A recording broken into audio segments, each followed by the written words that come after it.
오늘의 어린이 책. 안녕하세요. 남윤정입니다. 성평등과 다양성 그리고 포용의 어린이 책을 추천하는 오늘의 어린이 책입니다. 오늘의 어린이 책에서 추천한 도서들 가운데 매주 새로운 어린이 책을 소개하고 있는데요. 이번 주부터는 특별한 초대 손님과 함께 이 시간을 꾸며볼까 합니다. 이야기 손님들이 직접 들고 나오신 멋진 책을 중심으로 이야기 나누고 또 성평등 어린이 책은 물론 어린이 청소년 문화에서 다뤄야 하는 중요한 담론들을 함께 이야기하는 시간으로 오늘 이 시간 꾸며보도록 하겠습니다. 기대해 주세요. 오늘 손님 소개합니다. 서현주 선생님 안녕하세요. 안녕하세요. 네, 서현주 선생님은 오늘의 어린이 책 공저자이자 다운북클럽 구성원이세요. 내 아이를 지키는 성인지 감수성 교육 저자이시기도 하고 활발하게 그 성교육 활동가로 일하고 계십니다. 제가 소개시켜드리긴 했지만 자기소개 간단하게 부탁드릴게요.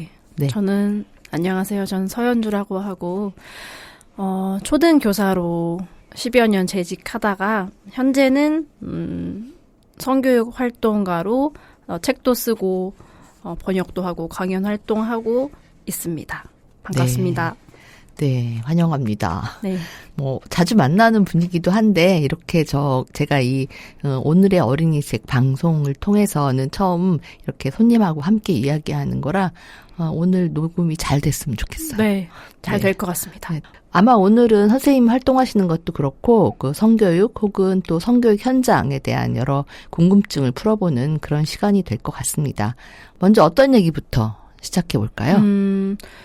제가 교사가 아닌 성교육 활동가로 살게 된 이유? 그 얘기도 조금 해야 될 것 같아요. 좀 궁금해 하실 것도 같아서 사실은 제가 교사를 하면서 좀 느꼈던 부분, 그리고 저도 아이를 키우고 있기 때문에 교사인 동시에 또 그리고 양육자로서 아이들이 교실에서 좀 성에 대한 어떤 잘못된 인식을 갖고 있는 걸 많이 발견을 했어요. 그래서 그것은 또 특히나 2010년대 이후 스마트폰이 활발하게 보급된 이후에 교실에서 뚜렷하게 관찰할 수 있는 초등교실에서 그런 현상들도 나타났고, 그래서 물론 학습도 중요하고 인성교육 중요하지만 그 중심에는 성교육이 꼭 반드시 중심이 잡혀 있어야겠다라고 생각이 들어서, 그래서 저도 이제 궁금증을 가지고 저도 아이를 키우기 때문에 어떻게 하면 성교육이 뭐지? 좋은 성교육이란 어떤 거지? 학교 교육에서 찾아보려고 했지만 실패했어요. 왜냐면은 학교에서는 어떤 기준이 없었기 때문에 또 교사들도 혼란스러울 수밖에 없고, 근데 그러면서 동시에 학교 폭력에서 성사안이 점점 증가하고 있고, 이런 현실을 보면서 저도 어떤 것들이 지금 한국에 살고 있는 어린이들한테 필요한 성교육인가, 그것을 좀 고민하는 지점, 거기서 출발을 한 것 같습니다. 네. 어쨌든 미약하나마 학교에서도 성교육을 하고 네. 그럴 텐데 거기에 이제 문제를 또 많이 느끼시고 있을 거잖아요. 현장에서. 네. 지금 학교 현장에서 어떤 게 제일 성교육 관련해서 좀 문제다. 이거는 좀 같이 얘기 나눠야 한다라고 네. 느끼시나요? 네. 교사들이나 학생들이 피부로 느끼는 것은 첫 번째로 제가 방금도 말씀드렸지만 학교 폭력 사안에서도 성적인 사안이 증가를 하고 있다는 지점이에요. 이것은 물론 예전에도 이러한 똑같은 흐름은 있었지만 좀 더 교묘해지고, 특히 디지털 성폭력이 좀 더 결합이 되면서 어떤 예전에 우리가 성희롱 인한 성폭력이라고 함은 그 현장성, 그 직접 사람과 사람이 어떤 소통을 하면서 그런 만나서 이루어지는? 네, 만나서 이루어지는 네. 그런 폭력이 있었다면, 지금 같은 경우에는 누가 가해를 했는지도 모르고 피해자가 자기가 피해를 당했는지도 모르는 어떤 그런 좀 디지털의 측면이 좀 강해지면서 그런 것들이 좀 문제가 되고 있고, 결국에는 이것은 중학교, 고등학교의 문제만이 아니라 초등부터 전반으로 해서 스마트폰을 가진 어린이 청소년이라면 누구나 경험할 수 있는 그런 좀 상황에 이르는 것 같아요. 그래서 이것 때문에 최근에 뉴스도 많이 보도가 되었지만 실제로 딥페이크 가해자를 조사를 해봤더니 상당수가 10대 청소년이었다라는 통계가 있거든요. 그래서 이런 바로 그 어떤 스마트폰을 딸랑이처럼 가지고 살았던 알파 세대. 알파 세대라는 거는 2010년부터 2024년생으로 정의가 되어 있어요. 그래서 이 세대에 대한 지금 성교육이 더욱 좀 중요해지고 있는 시점 같습니다. 네. 중요한 만큼 학교에서 그런 교육이 잘 이루어지지 않고 있다라는 거 우리가 좀 이미 알고 있는 사실이잖아요. 네네. 우리나라 이제 그런 모든 문제들을 왕왕 사교육으로 푸는데 저도 이제 사교육, 성교육이 있다라는 거는 알고 있거든요. 그게 어느 정도까지 지금 퍼져 있다고 보세요? 양육자들이 그 학교 성교육에 기대지 못하고 사교육에 좀 기대고 있는 현실 알고 계신다고 말씀을 들었는데 저도 이제 아이를 키우는 입장에서 같이 이제 동네에서 양육자들과 소통을 할 때 저도 그런 제안을 받은 적이 있어요. 이제 아이가 학교에 입학하기 전에 성교육, 그룹 성교육을 받자. 이걸 하면은 좋대. 그래서 그래요? 그런 게 있어요? 물었죠. 그랬더니 이렇게 아이들끼리 뭐 남자애들은 남자애끼리, 여자애들은 여자애들끼리 모여서 그 선생님을 부르면 그룹 과외 형식으로 성교육을 받을 수 있다. 그러면 아이가 학교에 갔을 때도 혹시나 피해를 당하거나 혹은 가해를 할 그 상황을 방지하는 것을 과외식 성교육으로 해결하려고 하는 것이 굉장히 많고 실제로 통계에서도 최근에 뭐 유아 학습지나 학습지 회사들이 어르신 학습으로 좀 확장하고 있는 그런 현실. 어르신. 네. 노인들을 위한. 네네네. 네. 그게 왜 그러냐면 매출이 줄고 있기 때문이거든요. 그렇죠. 어린이가 줄으니까. 네. 어린이가 네. 줄고 있으니까. 그런데 놀랍게도 사교육, 성교육은 그 시장이 굉장히 빠르게 확산되고 있다. 성장하고 있는 산업으로 보도가 되었어요. 그래서 그만큼 저도 피부로 느낄 만큼 그렇게 성행을 하고 있고 물론 당연히 이런 과외식 성교육, 사교육을 해결하는 것, 안 하는 것보다는 낫지만 제가 좀 우려하는 부분은 사교육이 좀 일회성으로 될 수밖에 없고 특별한 교육으로 될 수밖에 없고 또 아이들의 발달이나 현재 상황을 잘 아는 사람이 아닌 외부인이 와서 특강 형식으로 하기 때문에 저는 성교육이 특강으로 진행되어서는 안 된다고 생각을 하거든요. 생활 속에서 계속 누적되고 그 어린이의 가까이 있는 어른과 함께 성장하는 게 교육이라고 생각을 하는데 그냥 외부 선생님을 사서 뭐 이런 걸 하면 안 돼. 뭐 동의를 얻어야 돼. 물론 안 하는 것만 낫지만 좀 이것이 좀 우려되는 지점이라고 보입니다. 근데 이 사교육이 성행할 수밖에 없는 근본적인 원인은 사실은 학교 교육 과정이 부재하다라고 제가 좀 강력하게 말씀을 드릴 수가 있거든요. 물론 학교에서도 성교육을 합니다. 어떻게 되냐면 연간 15시간 정도, 15시간에 그 범교과 교육이라고 해서 몇 학년부터 하나요? 이것은 다 전학년 다 해당하는 전학년 매 학년마다 15시간씩 네.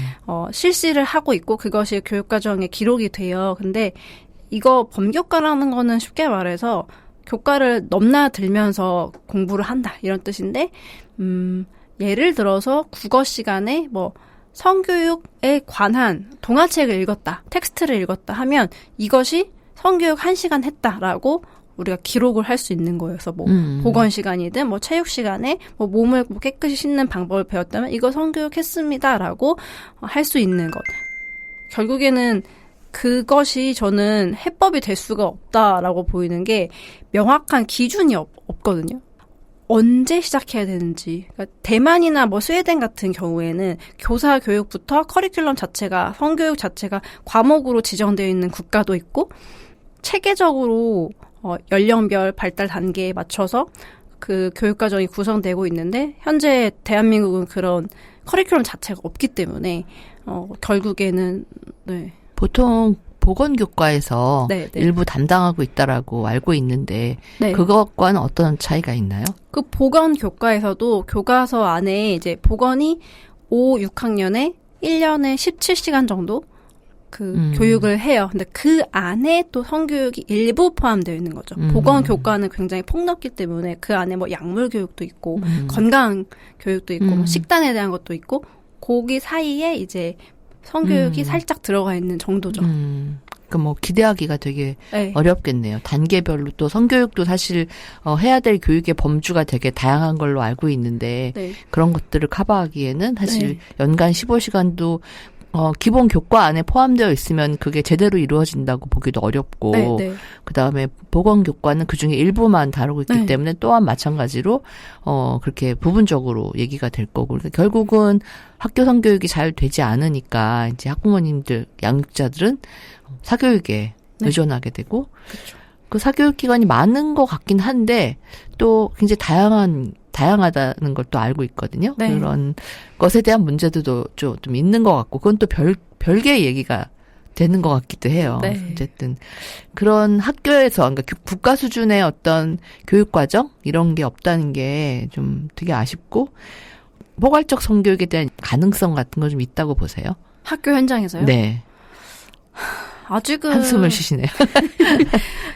어려울 것 같고 제가 봤을 때는 그래서 교사들도 사실은 언제 성교육에 대한 그 중요성을 느끼냐면 이미 사건이 벌어진 이후에 어떤 교실에서 애들이 뭐 성적인 발언을 했다든지 행동을 했다든지 상담, 그러니까 학부모로부터 상담의 의뢰가 왔을 때 어떡하지?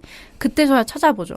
근데 없죠. 가이드라인이. 왜냐하면 교육과정이 없기 때문에 어떤 것도 가이드 해줄 수가 없어요. 우리나라에서는. 그랬다 보니 교사들이 스스로 개인적인 역량에 기대해야 되고 알아서 공부해야 되고 알아서 연구해야 되다 그런 상황이 벌어지고 있죠. 그래서 어떤 교사들은 교실에서 성교육을 당연히 하죠. 예를 들어 아이들한테 다른 사람의 경계를 존중해야 되고 왜 그렇게 해야 되는지를 가르칠 수는 있지만 이 또 구조적인 문제 중에 한 가지가 학교라는 공간이 민원에 굉장히 취약하기 때문에 한 선생님들, 사람이라도 그 교육이 마음에 안 든다. 왜 이런 책 읽히세요, 선생님? 왜 그런 교육하세요? 왜 아이한테 허락 받고 엄마한테 뽀뽀를 하라고 가르치냐? 그거 내 자식인데 잘못된 거 아닙니까? 하면서 또 그 괴롭힘이 또 시작될 수가 있기 때문에 교사들이 매우 움츠러들어 있는 상황인 거죠.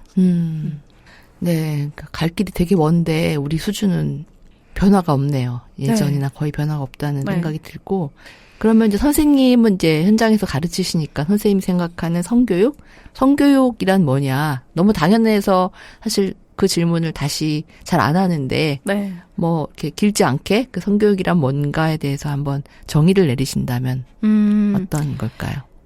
현장에서 이제 자주 듣는 질문이 이제 어느 수위까지 가르쳐야 됩니까? 라는 질문을 많이 해요. 그래서 결국에는 어느 수위라는 거 무엇을 말하세요? 라고 그 의미를 물으면 그러니까 성관계에 있어서 뭐 삽입을 말해야 되냐 뭐 발기에 대해서 얘기를 해줘야 되나 결국에는 아직도 우리나라의 그 성인들의 성교육의 정의는 그냥 성적인 접촉 그 자체 혹은 조금 나아가면 사춘기 이 정도에서만 머무르고 있거든요.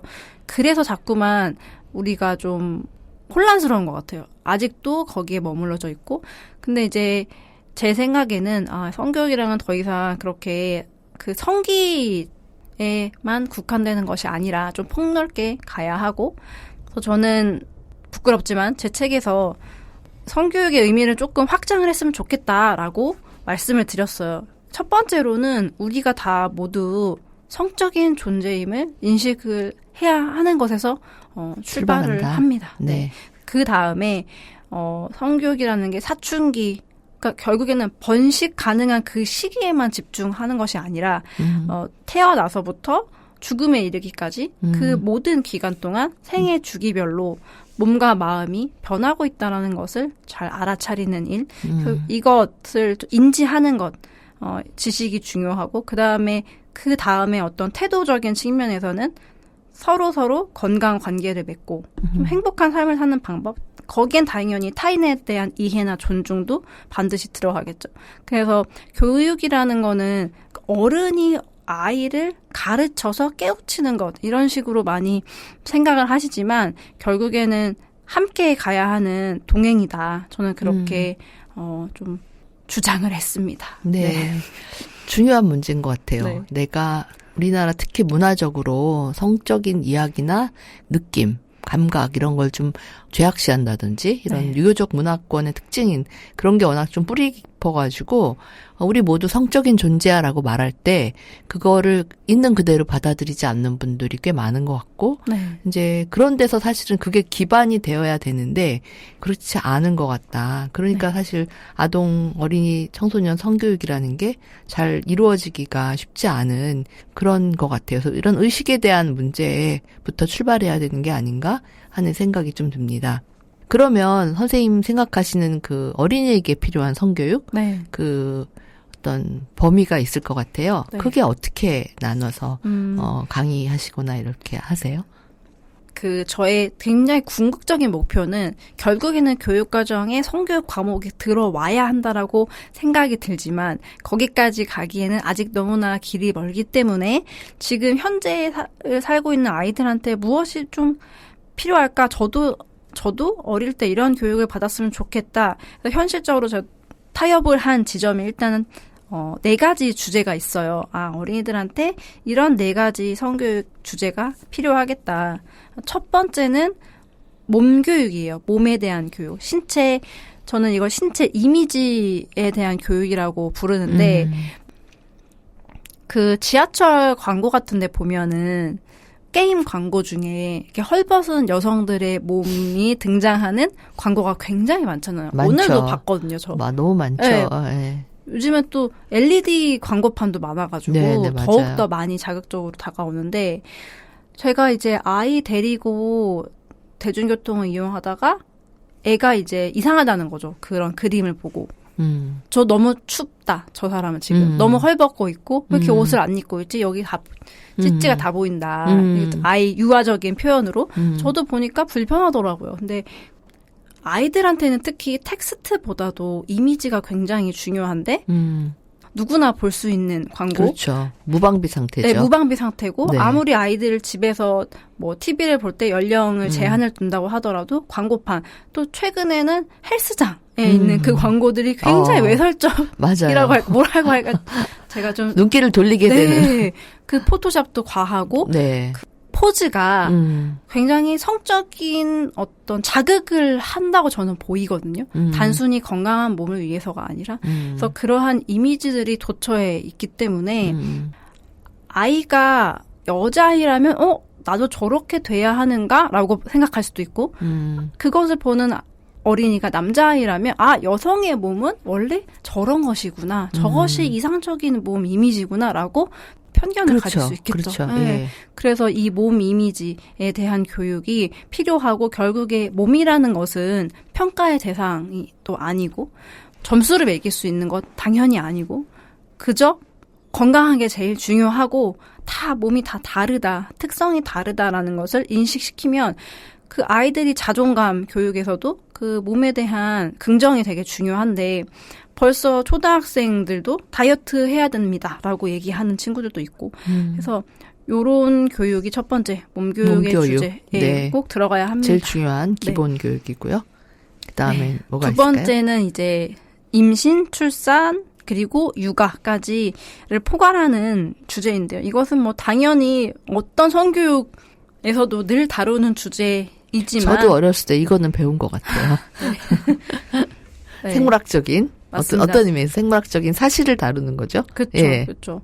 그래서 결국에 모든 어떤 생명체들은 번식이라는 것이 본능이기 때문에 그거에 대해서 아이들한테 과학적으로 인식을 시켜주고 결국에 거기서 출발하는 것은 인간은 다 성적인 존재다. 우리도 다 성적인 행위를 통해서 태어났다. 그렇죠. 물론 최근에는 체외 수정이나 뭐 여러 가지 의학적인 도움이 있지만 기본적으로 인간은 그러한 성적인 행위 없이는 태어나기가 힘들다라는 것을 알려주는 거죠. 근데 그럼과 동시에 사실은 아기가 만들어지고 태어나는 것에만 집중을 해왔다면 전 좀 더 거기서 한 발 나아가서 그 아기가 태어났을 때 출생 이후에 그 케어, 육아, 양육 이것에 대해 너무 좀 별로 집중이 없는 것 같아요. 정보 없이 출산을 하고 정보 없이. 예, 특히 육아는 배울 할머니도 없고 이제는 그렇죠. 예. 특히 육아를 한다라는 거에 대한 어떤 노고? 거기에 대한 집중도 많이 없기 때문에 그것을 좀 중점적으로 함께 바라봐야 한다라고 생각을 해서 이렇게 두 번째 주제를 임신, 출산, 육아 네. 이렇게 정하신 거네요. 네, 맞습니다. 그러면 세 번째는 어떤 네. 범주가 있을까요? 세 번째는 경계 존중과 동의에 대한 교육이에요. 이것은 경계 존중과 동의는 따로 떨어질 수 없고 항상 같이 가는 개념인데 경계 존중은 모든 폭력 예방의 출발점이라고 저는 봐요. 근데 사실은 저희가 어렸을 때만 해도 경계 존중이라는 말도 없었고 최근에 생겼죠. 이 말 그렇죠. 자체가. 네. 그리고 이제 저는 한 10년 정도 됐을까나? 그렇죠. 네, 저도 관심 있게 보는데도 이거 자체가 이렇게 일상에서 흔하게 쓰이게 된 거는 오래되지 않은 것 같아요. 네. 네. 그래서 일단 몸에 대해서도 경계가 있고 네. 마음이나 기분에 대해서도 경계가 있고 눈에 보이지 않는 경계가 늘 있어 왔는데 우리가 뭐 국경선 같은 거는 뭐 해안선 이런 거 굉장히 엄격하게 지키면서 실제 우리 신체에 대한 경계는 특히 어린이에게는 그 경계가 없는 것처럼 그렇게 살고 있지 않았나? 예전에 그런 것도 있었던 것 같아요. 학교 이제 교사였을 때 왜 해외의 사례를 들었는데 뭐 홍콩이었나? 홍콩에서는 한 10년 전쯤에 아이스 깨끼 하면 그러니까 여자의 치마 들추면 네, 네. 걔 벌 받는다, 네. 뭐 퇴학당한다 네, 이런 네. 실제 그 수준이 정확한 워딩은 저도 기억이 나지 않습니다만 대충 그런 얘기였어요. 그랬더니 선생님도 다 에이 뭐 그거 장난인데 그 정도 가지고 무슨 뭐 징계까지 어린이를 그런 시절이 불과 10년 전입니다만 그래도 최근에는 그런 것이 엄격하게 이것은 성적인 불쾌감을 주는 행위이기 때문에 범죄로 다뤄질 수 있다라고 아이들한테 인지를 시키는 것 그리고 뭐 귀여우면 당연히 쓰다듬었고 이거는 뭐 옛날에 어른들이 애 귀여우면 볼 꼬집고 이런 것도 늘 있었는데 이제는 조금 더 성숙한 사회에서는 그 개인의 인권을 존중하는 측면 그리고 자아 존중감에도 그 경계 존중은 굉장히 중요하죠. 네, 예. 중요하기 때문에 양육자라고 할지라도 내가 실제로 아이를 낳고 기른 사람이라고 할지라도 아이에게 동의를 구하는 연습 이것이 꼭 필요하다. 내가 너 안아줘도 될까? 특히 이제 최근에는 거기에 이제 디지털 어떤 시민성까지 더해져서 내가 너 사진 찍어도 될까? 그렇죠. 이거 네. 올려도 될까?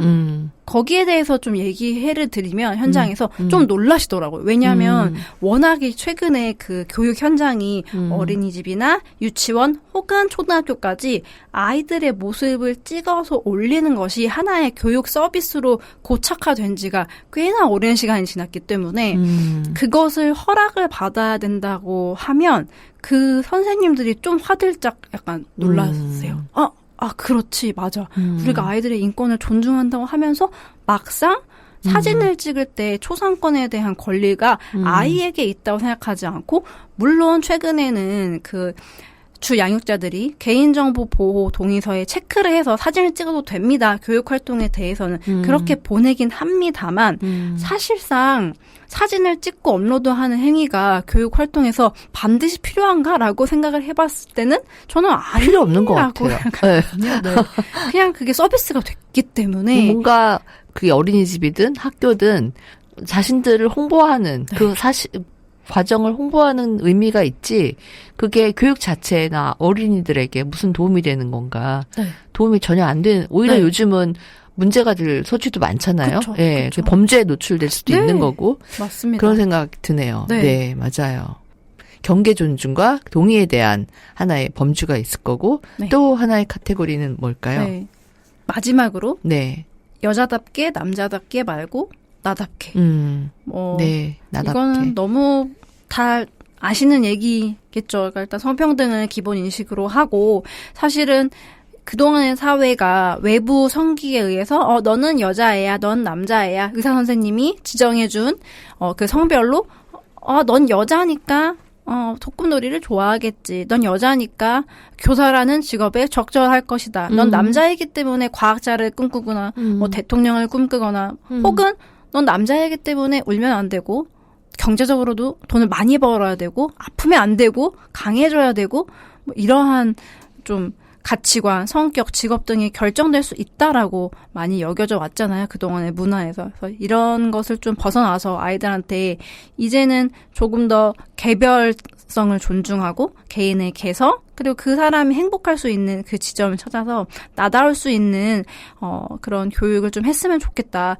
유아 교육 현장에서도 저도 아이를 기관에 보냈을 때 선생님들이 굉장히 그냥 자연스럽게 신발장 스티커 같은 것도 여자애는 뭐 핑크, 뭐 남자애는 파랑 이런 식으로 딱 구분을 해놓으세요. 근데 막상 아이들이 여성과 남성으로 구분되어야 될 때가 그렇게 많지는 않거든요. 뭐 화장실 갈 때나 그건 신체 구조가 다르기 때문에 당연히 그래야 하는 거고 혹은 뭐 옷을 갈아입을 때는 그거는 여자 남자가 아니라 개별적으로 다 존중이 되어야 되는 건데 신발장 네임택 같은 거는 색깔을 구분할 필요가 사실은 없잖아요. 없죠. 네. 네. 그런데도 그냥 자연스럽게 왜냐하면 그렇게 해왔었기 습관이 되어 온 때문에. 거지. 네네 맞아요. 너무 자연스러워서 그것이 잘못됐는지도 모르고 저도 무의식적으로? 예전에는 그렇게 했었고 뭐 초등학교에서는 남자 한 줄 여자 한 줄 아직도 이렇게 선생님들이 그 검지를 하나씩 올리고 이렇게 있어요. 말하지 않으면 그냥 이쪽은 이게 남자 이쪽은 네, 여자 이렇게 네, 이게 줄 서는 거예요. 근데 사실 줄 서는 거에 대해서는 그 학교의 건물의 구조가 복도가 좁기 때문에 줄을 서야 한다는 근본적인 원인은 있지만 반드시 남자 한 줄, 여자 한 줄대로 설 필요가 있는가? 키버너도 반드시 키버너가 필요한가? 우리가 줄을 서보면 뭐 성인들이 버스 정류장이나 이렇게 있을 때 거리두기를 잘하면 앞을 잘 볼 수 있지 반드시 키 순서대로 서지 그렇죠. 않아도 되거든요. 그렇죠. 네, 맞아요. 그런 관습적인 거, 뭐 출석 번호도 그렇고 그런 거를 조금 바꿨으면 좋겠다. 네. 그런 어떤 우리 의식의 문제, 네. 그 다음에 이런 우리도 모르게 이렇게 먼지처럼 네. 물처럼 스며든 그런 맞습니다. 편견들 그런 거에 대한 이야기가 이제 마지막 카테고리인 것 같습니다. 몸교육, 임신, 출산, 육아 그리고 경계 존중과 동의 마지막으로 여자답게 남자답게 말고 나답게 이렇게 4가지 성교육 주제를 강의를 하시거나 네. 글을 쓰실 때 생각하신다는 말씀이셨어요. 그러면 우리가 이제 좀 서론처럼 쭉 이렇게 현장의 이야기 또 개념들을 좀 살펴봤고요. 이런 걸 다루는 책들 우리가 오늘의 어린이 책이니까 책도 지금 여러 권 들고 나오셨거든요. 네. 그래서 책을 한번 오늘 시간 되는 대로 좀 살펴보고 안 되는 거는 다음 시간까지 이어서 살펴보도록 하겠습니다. 첫 번째 책은 어떤 책인가요? 네. 제가 4가지 주제를 말씀을 드렸는데 각 주제별로 2권씩 준비를 해왔어요. 원래는 더 많은 책이 당연히 있지만 그 중에서 그래도 이 책들은 소장 가치가 있고 집에서도 혹은 교육 현장에서도 꼭 어른과 어린이가 함께 읽었으면 좋겠다 하는 책들을 주제별로 2권씩 총 8권을 가지고 왔습니다. 그 중에서 첫 번째 몸교육 주제에서 소개해드릴 첫 번째 책은 뽀득뽀득 깨끗하게 씻어요. 생순 라타나반 글그림 봄봄 출판사에서 나온 유아용 그림책입니다. 네. 표지를 보니까 네. 어린이가 혼자 몸을 씻고 있어요. 네. 여자 어린이인가 봐요. 아마도 모르죠. 그런 거죠? 잘 모르나요? 머리를 묶었는데 잘 남자일 모르겠네요. 수도 있죠. 네, 네. 그러는데 몸을 씻고 있고 그다음에 붉은 표지입니다. 거북이 한 마리가 있어요. 네. 네. 쭉 한번 설명하면서 읽어봐 주세요. 네. 책을. 예. 표지를 봤을 때 저도 이게 그림만 보고는 어느 나라 책이지? 그러니까 한국 책 같기도 하고 외서 같기도 하고 그런 느낌이 들었는데 이 작가님이 라오스계 프랑스인이신 일러스트레이터라고 해요. 네. 그래서 그림이 어떻게 보면은 그런 동서양의 모든 좀 특징이 조금씩 들어가 있다고 할까요? 네. 그런 생각이 들고. 그러네요. 그 말씀을 듣고 보니까 네. 어딘지 모르게 조금 네. 문화가 융합된 듯한 그런 느낌 주는 네. 것 같아요. 그래서 이 책의 구성은 굉장히 단순한데 처음부터 끝까지 어린이들이 계속 등장을 합니다. 그래서 이 어린이들은 또 다양한 인종, 다양한 피부색, 눈 색깔, 또 머리카락 스타일도 다 다르고 그러니까 다양한 인종, 아마 작가님이 또 그런 배경을 가지고 있기 때문에 그렇게 그리신 것 같아요. 그래서 어린이들이 나오고 처음 책을 열면 새하얀 민소매 원피스를 입은 여자아이가 아마도 여자아이가 머리를 삐삐머리를 하고 있어요. 양갈래 머리를 하고 있고 이 아이가 자기 얼굴보다 큰 수박을 야무지게 먹고 있습니다. 시원해 보여요. 네. 네. 여름인 것 같고 시원해 네. 보입니다. 그 왼쪽으로 씻으러 가 볼까요? 이렇게 써 있네요. 면지에. 네. 네. 장면을 보고 네. 아, 하얀 원피스에 수박물이 들면 이거 좀 세탁하기가 저도 엄마의 입장으로서 양육자한테 힘들겠다. 쉽지 않을 네네. 텐데 하는 생각이 들지만 네. 어쨌든 그럼 또 얼마나 끈적끈적하겠습니까? 수박물이 그렇죠, 그렇죠. 굉장히 당분이 맞아요. 많기 때문에 그래서 씻으러 가볼까요? 네. 라는 말로 시작을 해요. 그래서 제목처럼 깨끗하게 씻는 방법을 어린이들에게 잘 알려주는 굉장히 친절한 책입니다. 네. 어떻게 그럼 이 책을 처음부터 끝까지 뭐 두세 페이지만 읽어볼까요? 어떤 느낌인지. 네네. 그럴까요? 네. 제가 읽으면 될까요? 네네. 선생님이 한번 네. 좀 읽고 그 화면이 어떤 그림이 그려져 있는지 조금만 설명해 주시면 네. 느낌이 올 것 같아요. 알겠습니다. 네. 책을 넘겼더니 이제 네. 어린이 한 명이 나오는데 아이가 손을 씻는 장면이에요. 그래서 어떤 상상 속의 구름이 색깔깔의 여러 가지 뭐랄까요? 화려한 물방울들이 위에서 막 떨어지고 네, 있네요. 위에서 떨어지고 있고 그 밑에는 작은 청설모 동물 친구들이 또 등장을 하고 네. 그 글씨는 네. 손을 씻어 볼까요? 물에 손을 적시고 수도꼭지를 잠가요. 그리고 비누칠을 해요. 굉장히 구체적이에요. 네. 문에 손을 적시고 따라하고 싶어지네요. 네. 네. 수도꼭지 틀지 말고 물을 아끼면서 네. 잠가라. 그 다음에 비누칠을 해요. 음흠. 비누칠을 한 다음에 비누칠을 어떻게 하냐면 손바닥, 손등, 손가락 사이, 손톱, 손목 물에 씻고 말려요. 잘했어요. 하면서 작은 손들이 한 3명 어린이 손이 또 다양한 피부색, 그 굉장히 밝은 피부부터 어두운 피부까지 다양하게 등장을 하거든요.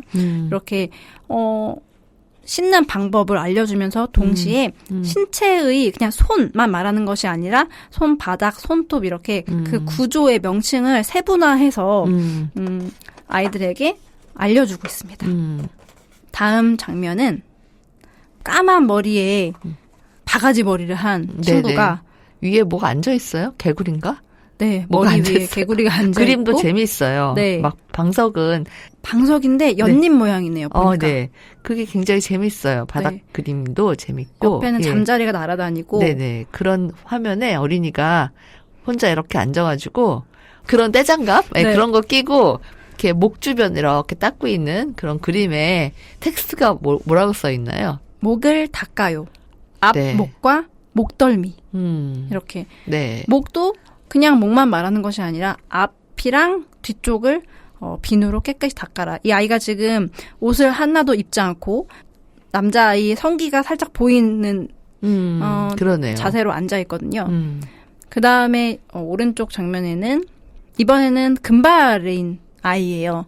금발에 또 바가지 머리 친구가 파란 눈을 한 친구가 이거는 여자아이가 또 몸을 닦고 있네요. 네. 겨드랑이를 닦고 있어요. 겨드랑이를 닦고 있어요. 그리고 겨드랑이도요. 그렇게 간지럽지 않아요. 네. 맞습니다. 스스로 닦으면 별로 간지럽지 않기 때문에 겨드랑이는 옆엔 또 토끼가 따라하고 있어서 이게 아이들이 좋아할 만한 요소가 작은 동물 친구들이 같이 어린이와 함께 등장을 하고 있어서 씻는 것이 그렇게 무섭거나 싫거나 귀찮은 게 아니라 꽤나 즐겁다라는 것을 좀 보여주기 위해서 작가님이 이렇게 귀여운 장치들을 해놓으신 것 같아요. 그러면 이제 계속 이렇게 몸을 닦는 장면들이 네. 한 페이지 한 페이지 넘길 때마다 네. 다양한 인종, 성별 혹은 성별을 잘 알 수 없는 그런 맞습니다. 어린이들이 등장해서 몸을 씻고 있어요. 맞아요. 거기에 맞게 텍스트도 딱 뭐랄까 아주 사실적인 네. 구체적인 그런 내용이 이어지는 것 같으네요. 네. 이 책이 좋은 이유는 제가 앞서 말씀드린 어린이들에게는 몸 이미지를 보는 것이 중요하다라고 말씀을 드렸는데 사실은 진짜 몸이 아닌 그림을 볼 수 있는 경우가 많기 때문에 이렇게 실질적인 몸 그리고 특히나 씻는 이야기이기 때문에 계속 벗은 몸이 등장을 하거든요. 그래서 우리가 벗은 몸이 흔히 말하는 야하다 이런 것이 아니라 그냥 몸은 몸일 뿐. 그래서 어린이의 몸도 그냥 이렇게 자연스럽게 사실 우리는 모두 이렇게 벗고 태어나서 그럼요. 네. 그렇게 안 그런 사람이 어디 있어요? 네, 가는 거니까 당연한 네네. 거니까요. 그래서 그런 지점이 참 좋고요. 그다음에 이런 작은 동물 친구들도 제가 보니까 겹치는 동물이 거의 안 나오는 것 같아요. 계속 귀여운 동물들이 나오고 이제 중간에 저희가 또 이 책을 성교육 책으로 분류할 수 있었던 이유는 이런 장면이 나와요. 그러면 성기는요? 중요한 곳이니 당연하지요.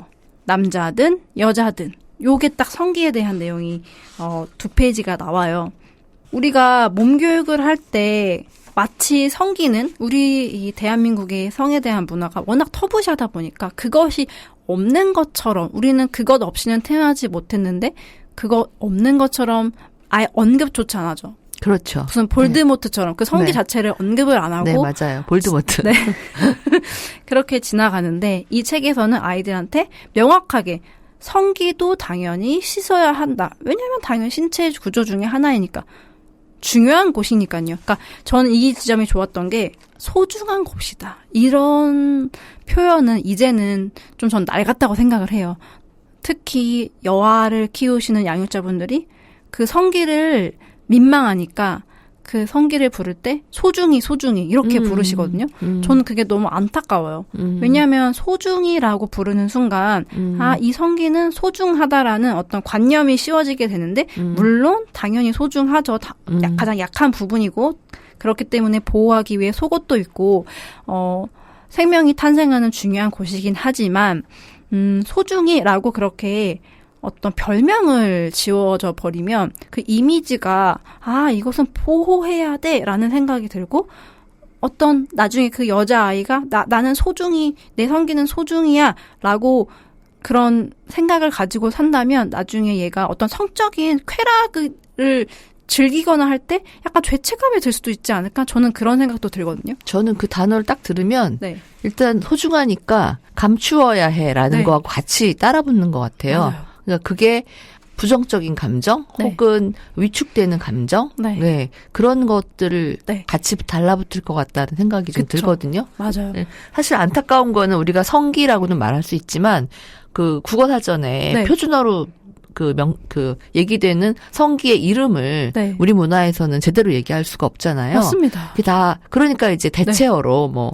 찌찌나 네. 뭐 소중히 남자애들은 고추 네. 뭐 이런 식의 어떤 이것만 해도 참 많이 나아진 거긴 네. 하지만 그런 대체어들로밖에 쓸 수 없다는 게 사실 굉장히 안타깝기는 해요. 네. 뭔가 이름을 새로 지어야 하나? 근데 또 그러다 보면 본질에서도 떨어질 것 같고. 맞습니다. 예. 네, 그런 생각이 저도 문득 드네요. 맞아요. 그래서 네. 저도 그런 조사를 하다 보니 특히나 여성 성기에 대해서는 사전에 등재된 단어 중에 제대로 된 게 없고 전부 다 남자 것을 빌려와서 쓰거나 혹은 비하하는 네. 속어밖에 없더라고요. 여성 성기를 지칭하는 것이. 그래서 이제 저는 지금으로서는 성기를 얘기할 때 성기 뭐 생식기 다 좋고 여자는 뭐 음순 혹은 음문, 남자는 음경. 그냥 이렇게 좀 드라이하게 어쨌든 이것들을 의학적인 용어로 실제로 쓰이기도 하기 때문에 물론 여자의 음순이 다 포함할 수는 없죠. 여성의 성기 복잡하기 때문에. 하지만 적어도 소중히보다는 낫지 않나. 저는 좀 그냥 그렇게 갔으면 좋겠어요. 남자 성기, 여자 성기, 그다음에 네. 그 세부로 들어가서는 의학적인 용어를 바로 그냥 얘기해 주는. 네. 그럼 뭐 어려울 것도 없죠. 단어라는 게 뭐 그렇게 맞아요. 예, 위계가 있는 건 아니니까 맞습니다. 그런 단어에 네. 네. 굉장히 네. 그림책이 뭐랄까요? 포실포실하고 귀여워요. 네, 귀여워요. 굉장히. 네네. 그래서 되게 기분 좋아지는 이거 보면은 빨리 목욕을 하고 싶어지는 네. 그런 책이에요. 그래서 네. 아이들이 이제 깨끗하게 머리카락, 뭐 발가락까지 다 양치까지 나옵니다. 네. 칫솔질도 해요 하면서 이제 끝나는 잠옷 입고 네 잠옷 입고 이제 네. 아마 자러 가는 나가는 것 같아요. 것도 있고, 네. 네, 예쁜 그림책 갖고 오셨어요. 네. 네. 마지막 문장은 몸에서 향기가 나고 기분이 좋아졌어요. 자 이제 꿈나라로 떠나볼까요? 네. 이게 저도 뭐 이런 양육자다 보니까 네. 아이들이 뭐 씻기 귀찮아하고 그럴 때 당연히 늘 있잖아요. 어른도 네. 그렇고요. 근데 아이들한테 우리가 흔히 긍정적으로 말하는 것이 좋다라고 하는데 그 예로 뛰지 마 말고 걸어라. 천천히 걸어. 그러니까 뭐 그러네요. 네. 왜냐하면 그 뭐 뇌는 뭐 부정적인 걸 잘 인식하지 못한다고 그래서 그것을 명확하게 지시하는 게 더 낫다. 왜냐하면 뛰지 마에서는 뭐 굴릴 수도 있는 거고 엎드릴 수도 있고 여러 가지가 있죠. 네. 그러니까 차라리 멈춰 혹은 걸어. 네, 이게 좋다라고 하듯이. 저도 오늘 아주 중요한 거 배웠습니다. 네. 네. 씻을 때도 너 안 씻으면 더러워. 너 냄새나. 이렇게 좀 부정적인 인식을 주는 것보다 너가 어제 깨끗이 씻으니까 너무 향기롭고 뽀송뽀송하고 너무 예쁘더라. 오늘도 한번 기분 좋게 씻어볼까? 물론 사춘기 청소년들에게 이 말이 얼마나 먹힐지 모르겠지만 유아 때부터 초등까지는 그래도 아이들 좀 이렇게 잘 구슬린다고 할까요? 네. 그렇게 향기롭다 이렇게 칭찬하는 긍정 게 언어로. 네, 긍정 언어로 좋다고 생각을 해서 이 네. 책이 참 마음에 들어요. 마음에 들고 이 책의 표지가 또 재밌는 게 분리가 되는데 네. 얘를 이렇게 펼쳐지네요. 활짝 펼쳐집니다. 그러면 네. 포스터 아주 예쁜 그러네. 어머, 포스터 진짜 한 장이 예쁩니다. 됩니다. 네. 벽에 붙여놓으면 좋을 것 같은 멋진 예뻐요. 네, 벽보가 돼서 네. 몸 이곳저곳에 이름을 배워보아요 하면서 이 책에 등장했던 얼굴부터 얼굴, 성기, 엉덩이, 눈, 발가락까지 코 다 있네요. 다 네네. 나옵니다. 이거 되게 가나다도 중요하지만 이것도 굉장히 중요하기 때문에 사실 저런 몸에 대한 긍정적인 인식, 주체적인 인식이 있으면 가나다는 저절로 배워지다고 저는 맞습니다. 생각해요. 예, 네. 순서가 거꾸로 돼 있지 우리 교육에. 그쵸. 예, 맞아요. 네, 그래서 네, 첫 번째 책 아주 뽀득뽀득 귀엽고 깨끗하게 씻어요. 뽀득뽀득 깨끗하게 씻어요. 생순 라타나반 글그림 황지연 옮김 본보험 출판사 책 소개시켜드렸습니다. 네, 그럼 이제 두 번째 책 볼까요? 네. 네. 몸교육에서 두 번째로 소개해드릴 책은 나의 몸, 너의 몸, 다른 몸이라는 책이고요. 서멘사 커시오 글그림 불의 여우 출판사에서 나온 그림책입니다. 나의 몸, 너의 몸, 다른 몸. 네, 그냥 몸이라고도 몸에 대한 이야기를 부릅니다. 아주 풍부하게 담은 그림책일까 이런 생각이 드는데요. 어떤 네. 책일까요? 이 책은 제가 이제 현장에서 교육을 했을 때 어린이들한테 되게 반응이 좋은 책이에요. 표지에 검은색 바탕에 굉장히 알록달록한 사람들이 알록달록한 머리 색깔, 옷 색깔, 피부 색깔, 다양한 그 원색이 좀 활용이 많이 됐고 눈이 굉장히 커요. 여기 나오는 인물들이.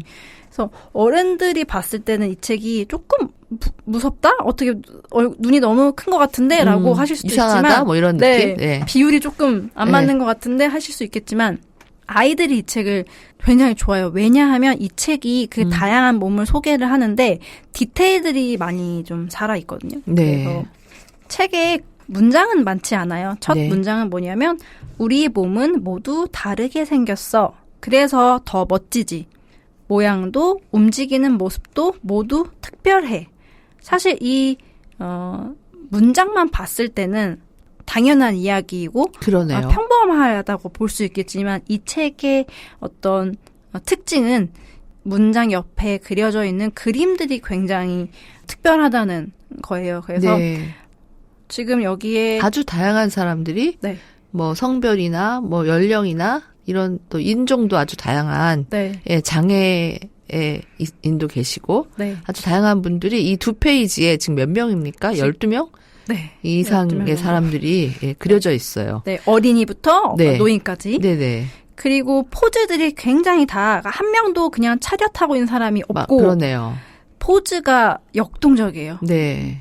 이거 브릿지 자세라고 하나요? 요가에서? 그렇죠. 그 뒤로 네. 이렇게 하는 거. 네, 그 자세도 있고. 네. 가부좌 하고 계신 네. 분도 있고 스케이트인가요? 타고 있는데 운동화인가? 뒤로 넘어진 자세도 있고 네.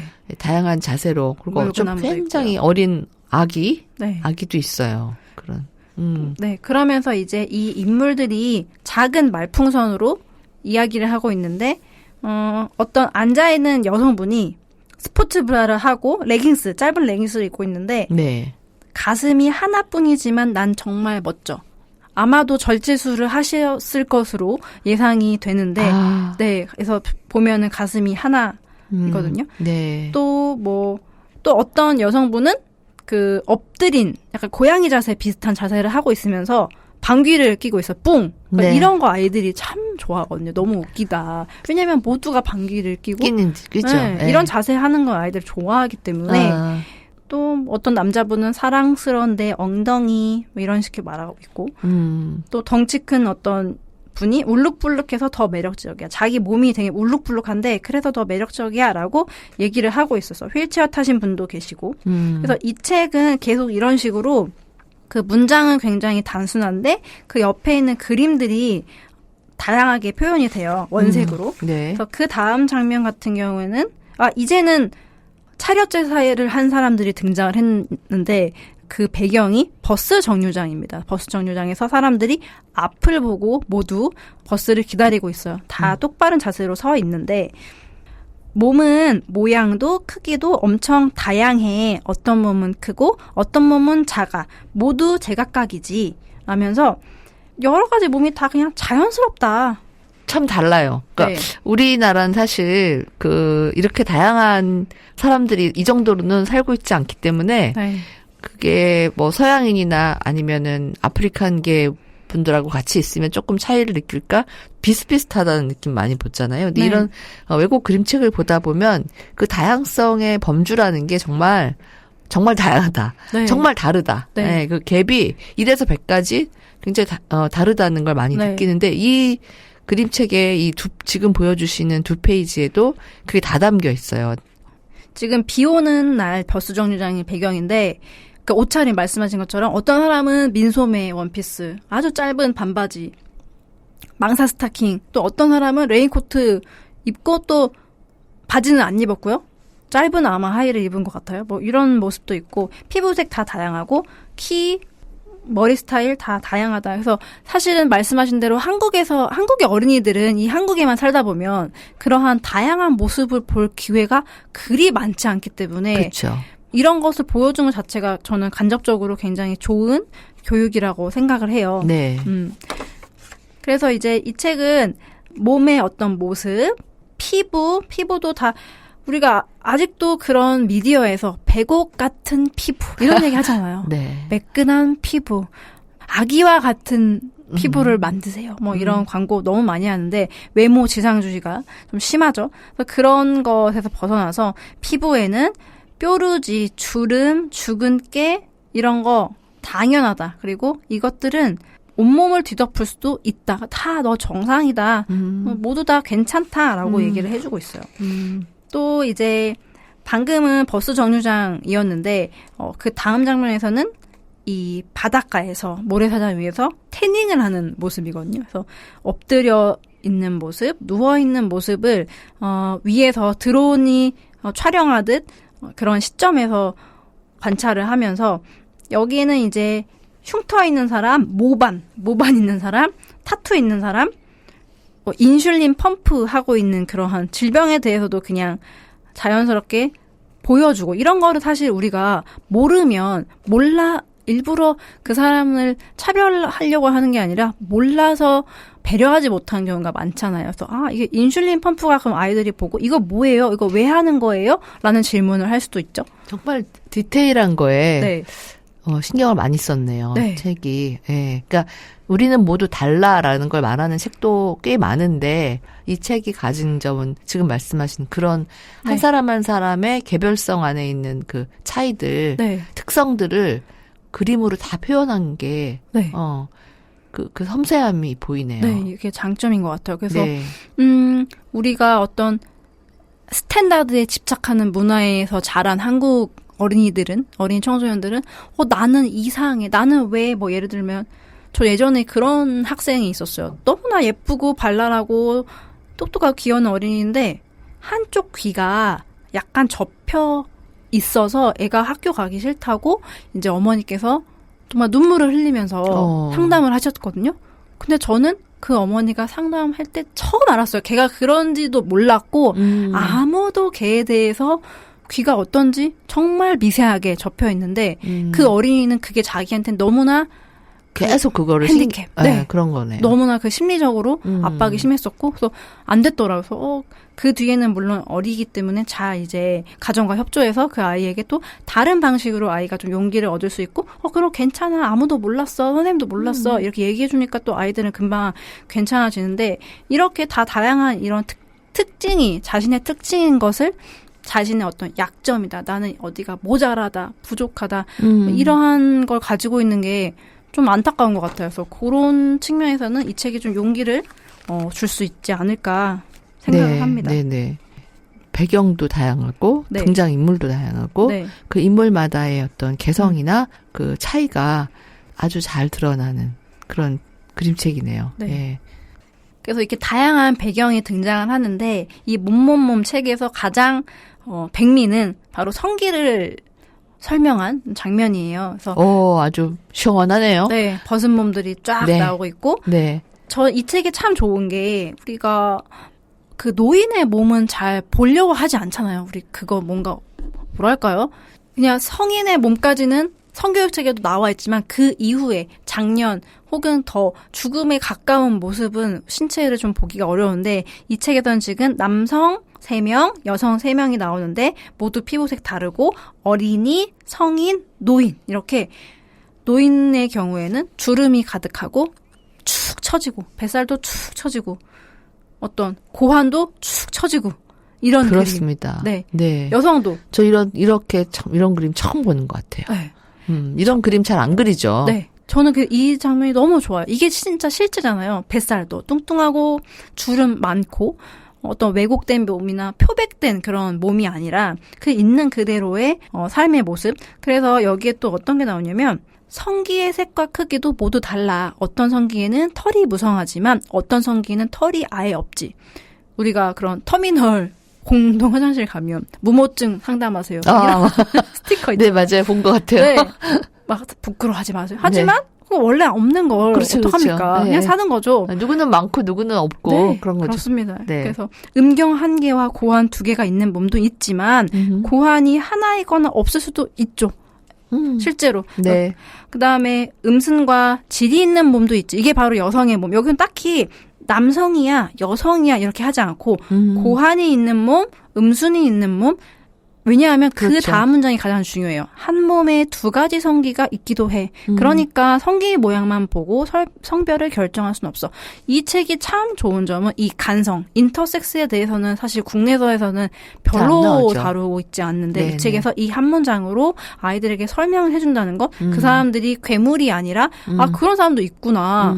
그럴 사실은 수 있지. 그 아이들 중에도 그런 친구가 네. 있을 수 있는 거잖아요. 당연하죠. 얼마나 고민이 많겠어요. 모르고 사는 경우도 있고 네네. 2차 성징 이후에 알게 되는 경우도 굉장히 많기 때문에 네. 이 책에서는 이 부분이 바로 몸교육, 또 성기교육의 핵심, 가장 좋은 부분이라고 보입니다. 네.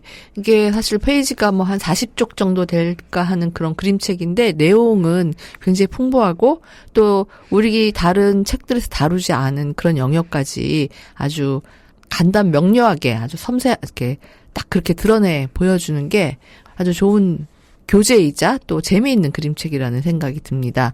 지금 소개시켜드린 책이 나의 몸, 너의 몸, 다른 몸입니다. 지금까지 몸 책에 대해서 쭉 2권의 책을 살펴봤어요. 아직 또 3가지 범주에 대한 걸 더 남았기 때문에 이어서 또 다른 그 얘기는 다음 시간에 이어서 해야 될 것 같습니다. 성교육에 대한 또 성교육 할 때 꼭 같이 읽으면 좋은 그런 그림책 소개시켜드리고 있는데요. 다음 시간엔 임신, 출산, 육아, 또 경계 존중, 여자답게 남자답게 말고 나답게 이어서 계속 서은주 선생님과 이야기 나누겠습니다. 오늘 선생님 수고 많으셨습니다. 고맙습니다. 네, 또 뵐게요. 오늘의 어린이 책 오늘 순서 여기서 마칩니다. 감사합니다.